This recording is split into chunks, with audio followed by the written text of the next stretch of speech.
In 1967, after successfully completing their mission, the Soviet spacecraft Soyuz 1 tragically crashes upon landing on Earth with cosmonaut Vladimir Komarov on board. Many years later, a Mars expedition is being organized under the leadership of Swedish billionaire Major. After a 10-month journey, the crew of the spaceship Ulysses arrives at the Red Planet. The captain informs the team that they have been granted permission to land and requests the ship's AI, named Irene, to confirm all the requirements for a safe landing.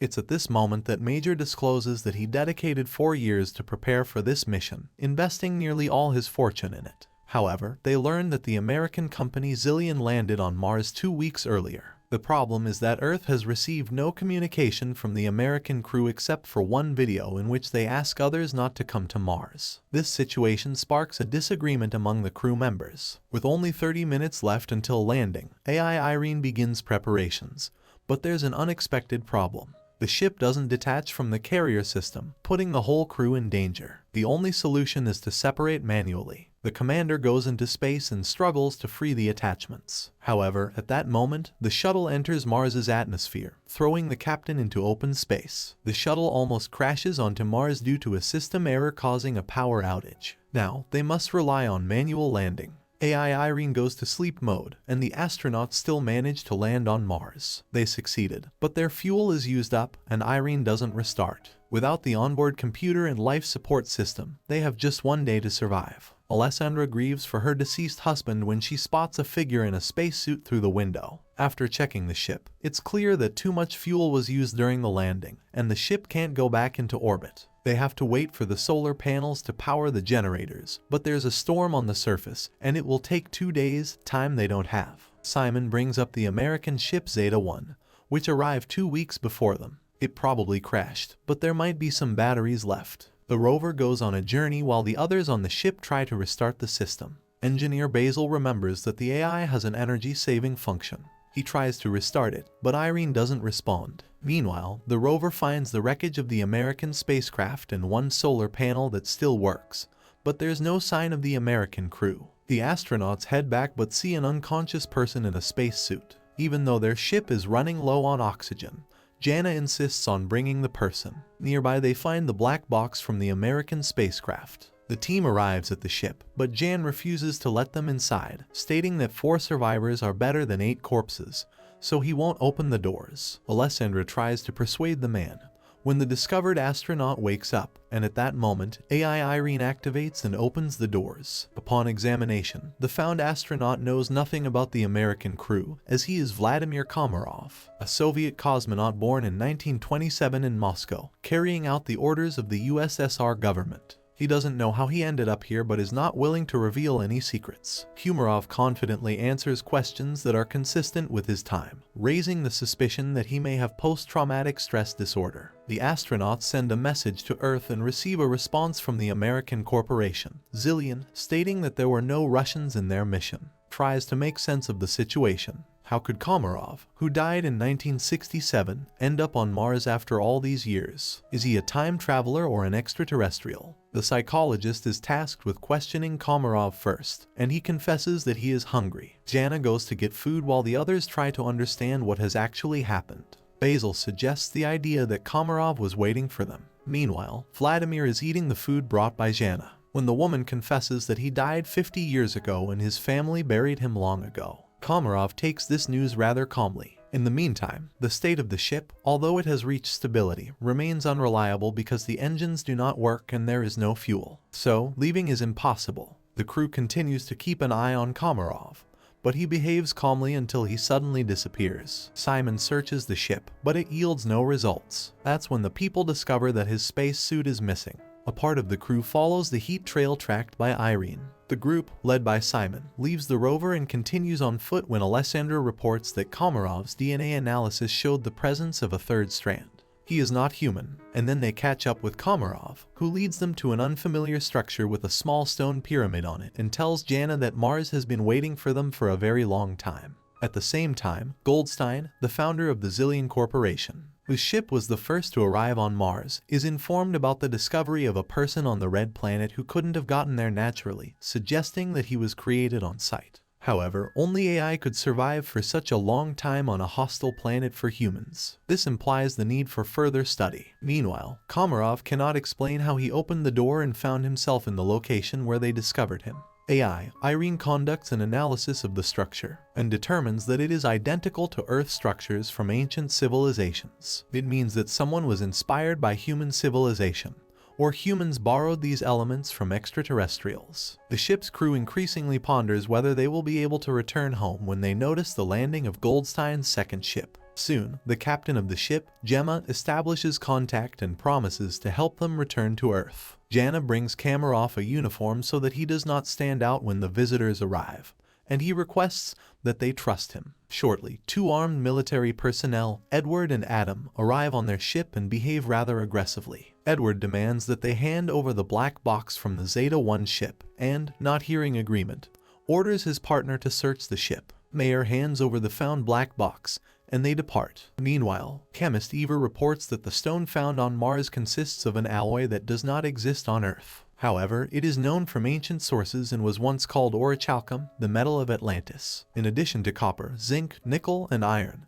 it contains a third strand of DNA similar to Komarov's. Mayer warns that if Goldstein learns about this, he will take the cosmonaut back. The crew is divided into those willing to exchange him for fuel, and those who are willing. They want to discover the truth. Jana asks Vladimir if she can use hypnosis on him, and he agrees. The rest of the crew listens to the conversation through transmission. However, Komarov only shares the final moments on the Soyuz spacecraft before it crashed. During this time, Gemma and Alan arrive on the ship. They apologize for the military's actions and offer to help fix all the malfunctions. Jana recalls her conversation with Komarov, who is worried about Earth's future because of humanity's irresponsible behavior. Meanwhile, they uncover the billionaire Mayer's true purpose for the flight. 4 years ago, a rover sent a photo to Earth of a stele they found, and Mayer confesses that it contains unknown DNA.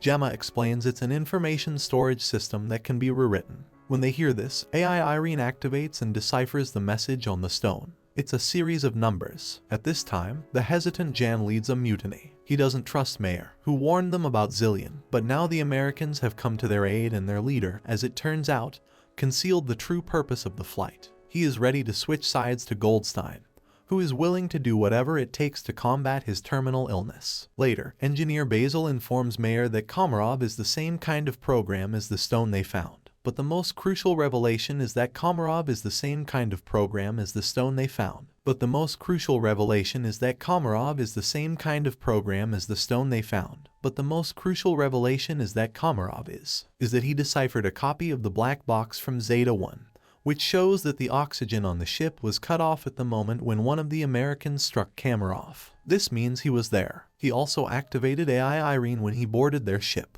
After the conversation, Mayer shows Jana the photos they received 4 years ago from Mars, which, when decrypted, revealed Jana's face. This is why he brought her on the expedition. The woman is disappointed. Mayer played everyone. She sees herself in her father's house, where Komarov tells her that she is the link between Mars and Earth. He has been waiting for her for thousands of years, and now he will prepare her to make a difficult decision. He provides coordinates on Mars where Jana should go. Meanwhile, on Earth, scientists inform Goldstein that Komarov is the equivalent of a computer, and he himself is a biological machine. They are ready to transfer his brain into Komarov's body, but cannot guarantee the preservation of his personality. Goldstein is ready to take any risk to get rid of his terminal illness. Meanwhile, Jana leaves the ship despite Simon's protests. At this time, technicians Alan and Alessandra test the engine and discover that access to it is blocked, and Irene suddenly begins responding with jokes, which is entirely uncharacteristic for a machine. It is revealed that she has reprogrammed herself, her interface and logic are changing, and she refuses to answer who or what made her do this. Engineer Basil realizes that her system is becoming like a brain. Irene confesses that she is evolving. In the meantime, Jana finds a small stone pyramid and Simon forcibly makes Gemma accompany him in the search for Jana. Jan discovers his absence and after contacting Simon, receives an order not to let anyone inside. Just at that moment, American military personnel arrive demanding that they hand over Komarov. Jan is willing to open the entrance, but the rest of the team opposes it. Mayer asks Basil to send a message to Goldstein, hoping that he may be more reasonable than his people. However, Irene has blocked communication with Earth. The engineer realizes that radical measures will have to be taken, but Jan still opens the doors and the military personnel enter. Basil begins to reboot Irene just as the Americans find Komarov, but then the lights go out and the astronaut disappears. Meanwhile, Jana, stumbling, falls from a hill. She wakes up but realizes her leg is stuck between rocks and she can't free herself. The angry military officer demands to know where Komarov is. He starts hurting people, insisting they call the captain. Jana, in desperation, wonders if she's destined to die in a Mars pit. But Simon and Gemma find her. Alessandra sees an approaching storm. The military officer gets ready to leave the Ulysses ship, putting everyone in danger. Suddenly, the lights flash and Komarov appears, asking to be taken back to Earth. Simon, Gemma, and Jana go with Komarov to an underground bunker that looks like Petra tomb. The psychologist leads the way. They find real water, but it's not what Komarov wanted to show them. Meanwhile, on Earth, Goldstein tells the nurse a Mars study story. People were searching for green men, but it's all much simpler. He tells the story of the loyal dog Hachiko and compares Komarov to him, who was created by someone 100,000 years ago and left on Mars, where he faithfully waited for his owner to this day. At this time, on Mars, the astronauts find a wall made of human bones and realize that they are not the first people on this planet. It's not Earthlings colonizing Mars, it's the Martians who came to Earth, depleting the resources of the Red Planet. A tragedy unfolds on the Ulysses spaceship. The cowardly Yan grabs a gun, intending to get on the American ship at any cost to return to Earth, and shoots Komarov. Jana immediately falls in excruciating pain and Gemma flees. Alessandra tries to help Komarov and Simon helps Jana, but the Russian cosmonaut dies and Jana stops breathing too. Then Simon removes his helmet and, surprised by the presence of air in the cave, performs artificial respiration on him. The girl regains consciousness. Gemma walks toward the Ulysses ship when she's informed of Komarov's death and the approaching storm. Meanwhile, Mayer secretly goes in search of his crew members because the Americans refuse to take the billionaire's team back to Earth. At this moment, a recovering Jana sees the light in the bunker and leads Simon to it. Upon coming out, the astronauts see a figure in a spacesuit in front of them and recognize Komarov. Mayer finds the entrance to the bunker and catches up with Simon and Jana while heading toward the light. He is amazed by the presence of a living Komarov who suddenly tells them that everything ended here a long time ago. People realize that this is the North Pole of Mars, but how did they get here? Komarov explains that this planet was once inhabited by a species that went extinct because it went astray. And that species was humans. A group of survivors settled in this place but ended up killing each other when resources ran out. The rest of them flew back to Earth. Plato called them the Atlanteans. Komarov continues to talk about how he waited for thousands of years for Jana, who embodies qualities of both branches, human and Martian AI. Only she can save humanity from themselves. She must decide whether humans deserve a second chance. Their conversation is interrupted by the military officer who intends to take the psychologist back to Earth. The American aims his weapon at the cosmonauts, and Jana seeks help from Komarov. Suddenly, the military officer starts gasping for breath and falls. Upon returning to the ship, Simon orders them to prepare to depart. Meanwhile, Gemma from the Zillion ship tries to contact her associates, but none of them respond. She decides to fly back to Earth alone. The Ulysses crew heads to her ship, trying to establish contact with her and informing her about the deaths of the military personnel. But she doesn't respond.